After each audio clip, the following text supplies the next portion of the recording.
If you want to grow more tomatoes than ever before, you're in the right place.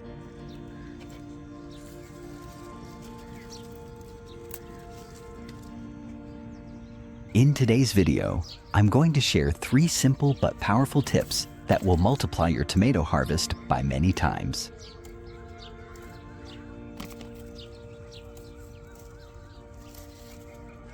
These are easy steps that anyone can follow, and by the end of the season, you'll be amazed at how much fruit your plants produce.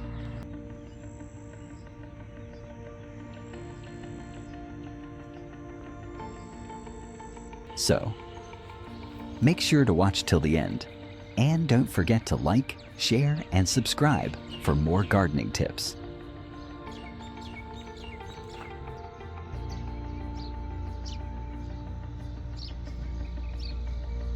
Tip number 1, the most important tip, is to build the bed properly.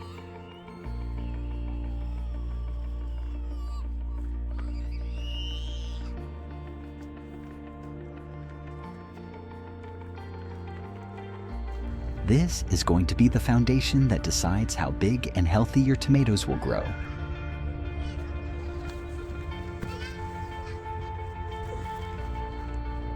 First, you'll need to dig big holes in your garden bed or container where you plan to transplant your tomato seedlings.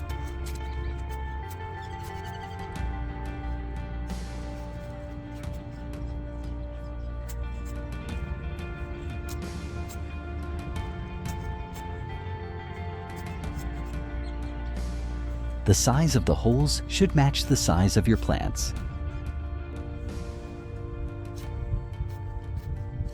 The goal is to bury about half of the plant underground, so make sure the holes are deep enough to do this comfortably.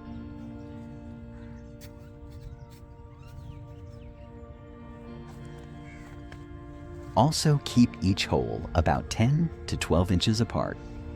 This gives the plants enough room to grow without fighting for water, sunlight, and nutrients.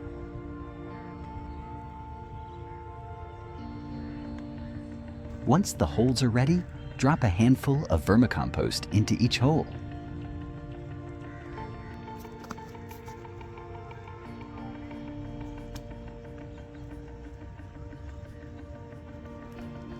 Vermicompost is basically compost made from worm castings.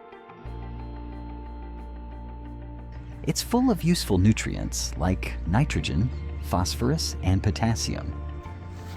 These nutrients are super important for plant growth and also make the soil soft and rich, so the roots can spread easily and drink up water and nutrients better.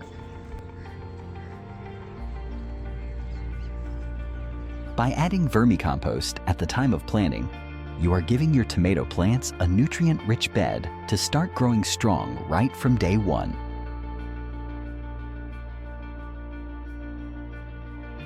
Next, sprinkle about 1 tablespoon of rock phosphate powder into each hole.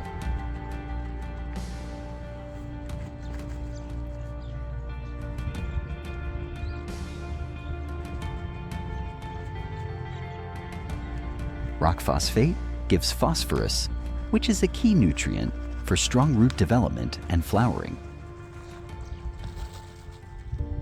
Phosphorus is very important for tomatoes because it helps them grow strong roots and produce a lot of fruit. By adding rock phosphate when you plant, you are making sure the plants get a steady supply of phosphorus as they grow.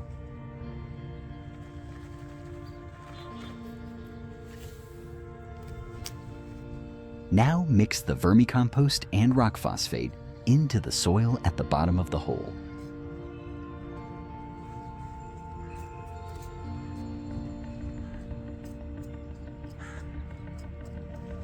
This way, the nutrients spread evenly and are easy for the roots to reach.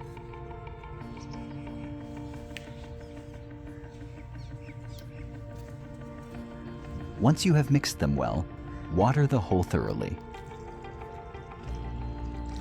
Adding water at this stage gives instant moisture to the roots and helps reduce transplant shock. Transplant shock is what happens when plants get stressed after moving from one place to another, which can slow their growth. Watering the hole first makes it welcoming for the roots and helps the plant settle better. Now, prepare your tomato seedlings for planting.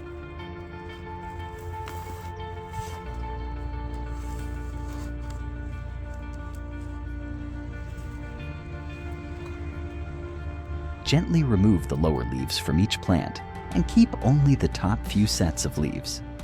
This step is important because it allows you to bury about half of the plant underground without leaves touching the soil. Burying half of the plant might sound strange, but it is a well-known trick that helps the plant grow stronger. When you bury the stem, it grows extra roots along the buried part.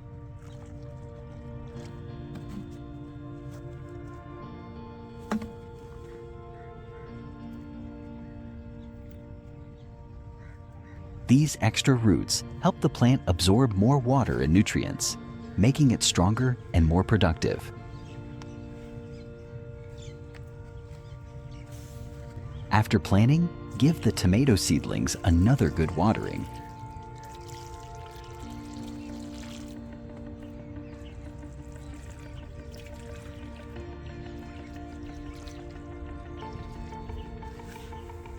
This helps settle the soil around the roots and ensures the plants have enough moisture to start growing.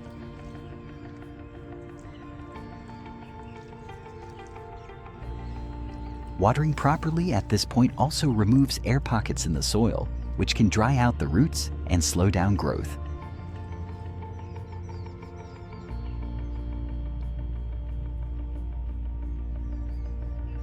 By following these steps, digging deep holes, adding vermicompost and rock phosphate, watering before planting, and burying half the plant, you are giving your tomatoes the best start possible.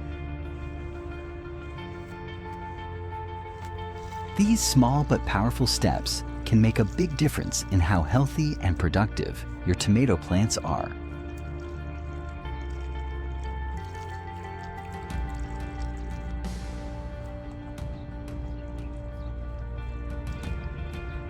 Tip 2.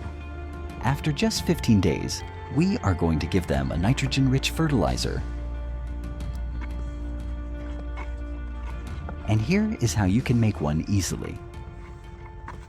This fertilizer is going to boost the growth of the leaves and stems, which is exactly what your tomato plants need at this stage. Here's an exciting fact. When we harvest vegetables from the ground, the soil that sticks to their roots is full of beneficial microbes that can help your other plants grow stronger and faster.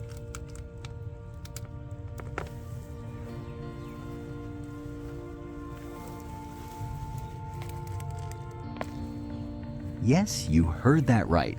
Instead of letting these valuable microbes go to waste, you can turn them into a powerful tool for your garden.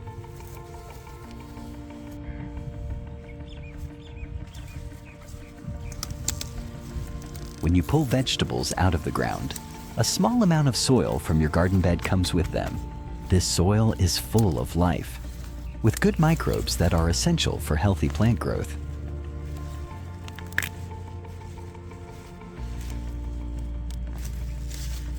Most people wash their vegetables in the sink and let all those good microbes go down the drain, but you don't have to do that.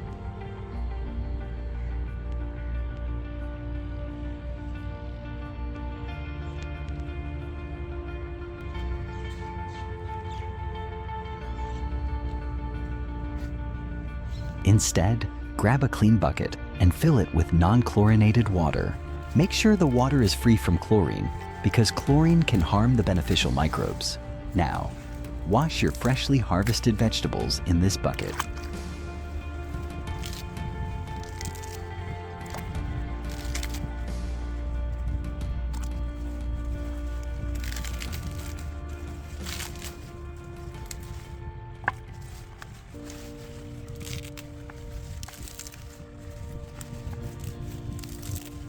As you clean off the soil, those good microbes will mix into the water, creating a microbe-rich solution that your plants will absolutely love. At this point, you already have something valuable, microbe-rich water. You could pour this straight onto your plants as a natural boost, but we're going to make it even better by turning it into a nutrient-rich liquid fertilizer.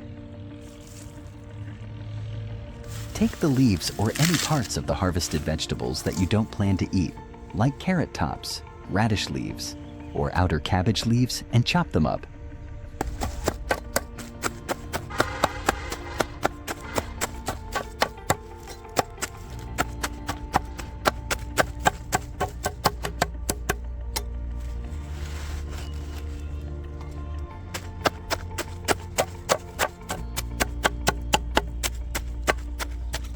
Add these chopped vegetable scraps directly into the bucket of microbe-rich water.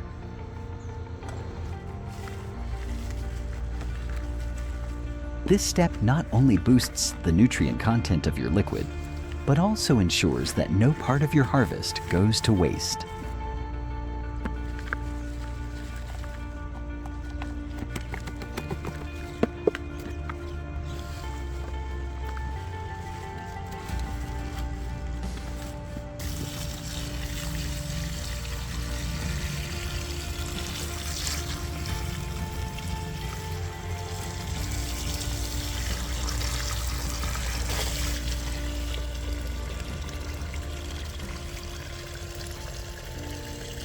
Once everything is mixed into the bucket, cover it with a lid, but don't seal it tightly. Leave the lid loose so air can flow in and out because the mixture needs oxygen during fermentation. Place the bucket in a shaded spot where it won't be disturbed and let it sit for about 7 days. During this time, the microbes will break down the vegetable scraps, creating a beautiful green liquid fertilizer that's rich in nutrients and full of life. Your plants will thank you for this.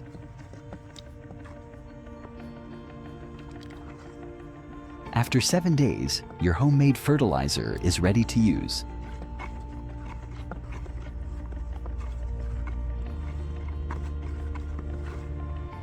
If you're not ready to use it right away, that's fine.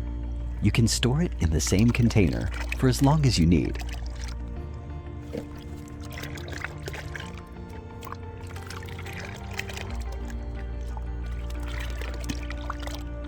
Just remember to dilute it before applying it to your plants.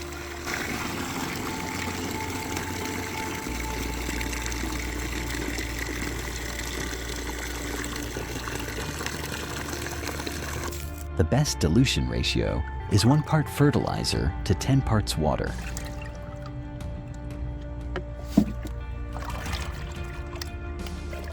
This makes sure your plants get all the nutrients without overwhelming them. When you're ready, pour it directly onto the soil around your tomato plants, or use it as a foliar spray to give the leaves a nutrient boost. You'll notice stronger plants, faster growth, and maybe even bigger harvests.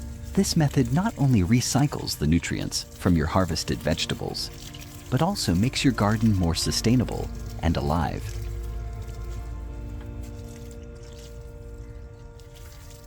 Tip 3.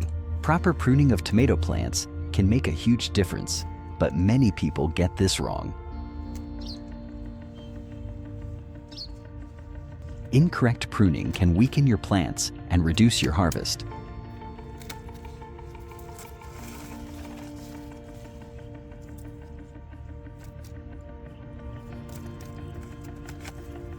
Tomatoes come in 2 main types: determinate and indeterminate. The way you prune them depends on which type you are growing. Determinate tomato plants grow to a certain height, produce all their fruit at once, and then stop growing. They are smaller and don't need much pruning. You only need to remove the lower leaves, especially the ones that touch the soil. These leaves are more likely to catch diseases from the soil. Removing them helps improve air circulation and keeps the plant healthy. But do not remove suckers or extra branches on determinate plants. If you do, you'll remove future flower clusters and end up with fewer tomatoes. Indeterminate tomato plants keep growing and producing fruit all season long. These plants can get very tall and need proper pruning to stay healthy and productive.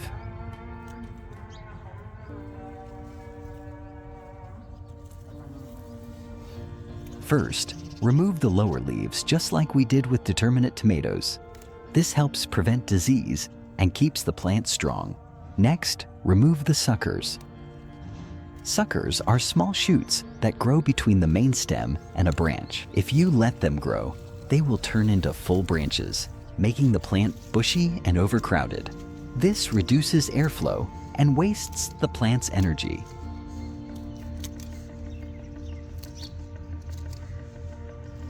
Instead of making fruit, the plant will spend energy growing more leaves. Remove these suckers so the plant can focus on producing fruit.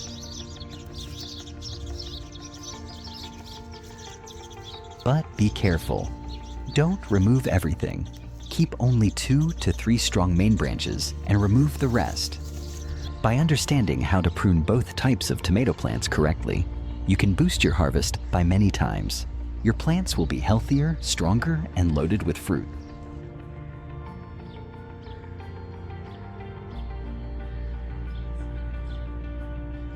If you found these tips helpful, don't forget to like, share, and subscribe to our channel for more gardening videos, fertilizers, and sprays to make your garden thrive.